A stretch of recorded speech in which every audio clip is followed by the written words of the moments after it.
les amis, aujourd'hui vidéo sur un nouveau produit. Donc le NXT Evo 2. Donc on va vous parler des grosses évolutions de la voiture. Il n'y a pas eu gros changements sur la voiture parce que non plus la voiture marchait déjà très bien. Donc il n'y a pas eu besoin de dire on va refaire un nouveau châssis, des nouvelles fusées, des nouveaux triangles parce que la voiture a été fiable par elle-même. On sait que le petit défaut c'est les tourelles d'amortisseurs qui sont un peu fines. L'idéal c'est de passer sur les versions extrêmes pour augmenter en épaisseur pour la rendre plus rigide ou en carbone qui la rend encore plus solide. On sait que le pare-choc dans le temps était fragile. C'était un peu la pièce qui tamponnait, qui était un peu sensible et qui avait tendance à casser. Donc ils l'ont renforcé. Un petit slide en dessous pour le rendre... Moi je trouve ça génial. Leur petite finition de pare-choc, il est vraiment très joli. La pièce a vraiment été évoluée. Donc ça, c'était vraiment une chose à travailler dessus. Ils ont fait une nouvelle boîte radio dessus. Aussi, avec un emplacement de cerveau qui donne plus de place à la voiture. Ça fait une voiture qui est plus aérée qu'avant. Après, on sait que le moteur contrôleur était ultra fiable, la transmission était fiable, donc la voiture n'a pas été a eu de grosses évolutions. On a eu un choix de carrosserie qui a évolué avec 4 couleurs de voiture. Voilà la boîte qu'on reçoit pour ce véhicule-là. Donc, elle existe en rouge, en bleu, en turquoise, hop, ben non pas en jaune, et en jaune. Donc, on va la voir après sur une petite photo ici avec les 4 couleurs jaune, turquoise, rouge et bleu. Donc voilà la petite évolution avec un travail de autocollant qui correspond à chaque couleur de carrosserie. Donc on a les autocollants jaunes, rouge et bleu. Donc ils ont vraiment travaillé sur l'aspect esthétique de la voiture. Et on a la nouvelle radio qui fait un gros plus sur la voiture parce qu'on avait toujours un petit souci de potard, de marche avant marche arrière qui déconnait sur cette voiture là, sur la Evo, la première génération. Vraiment performant par rapport à avant. Alors pas plus performant qu'une radio très haut de gamme, hein, j'ai pas dit ça, hein, mais vraiment une bonne qualité par rapport à l'ancienne radio qu'on avait dans la boîte. Et ça fait vraiment une voiture complète, performante, qui marche bien.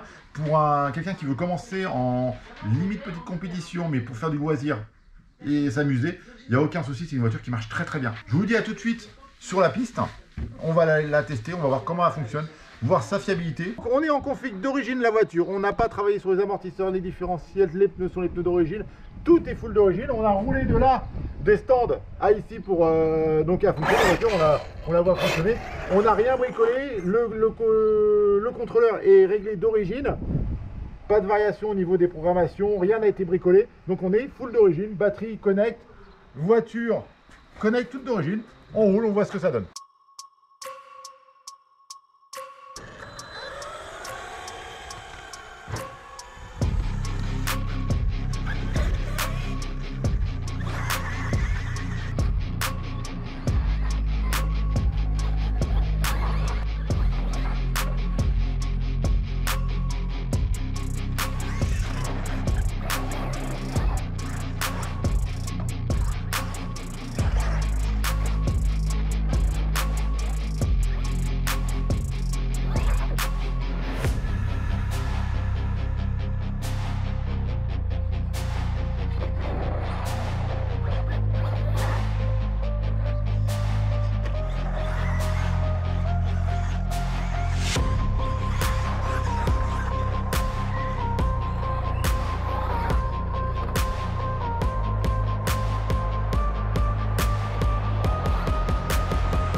On a roulé avec pneus d'origine, réglage d'origine, j'insiste bien sur le terme.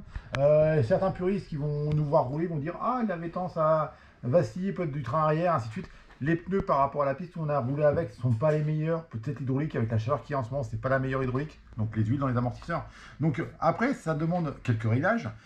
Ajuster les pneus par rapport au profil de piste où vous allez. Mais la voiture marche plutôt bien.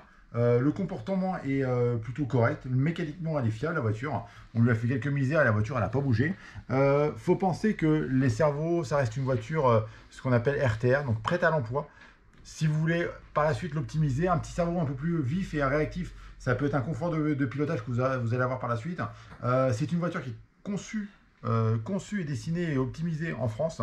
C'est un bon produit qui marche très bien, donc je vous la conseille. Pour débuter, il n'y a aucun souci, c'est une voiture qui est fiable. Rapport qualité-prix, donc on est une voiture à 399,90 sans accu chargeur, avec une bonne radio, une mécanique qui est fiable, donc un bon produit. Je vous dis à très bientôt sur une prochaine vidéo. N'hésitez pas à vous abonner. Au revoir.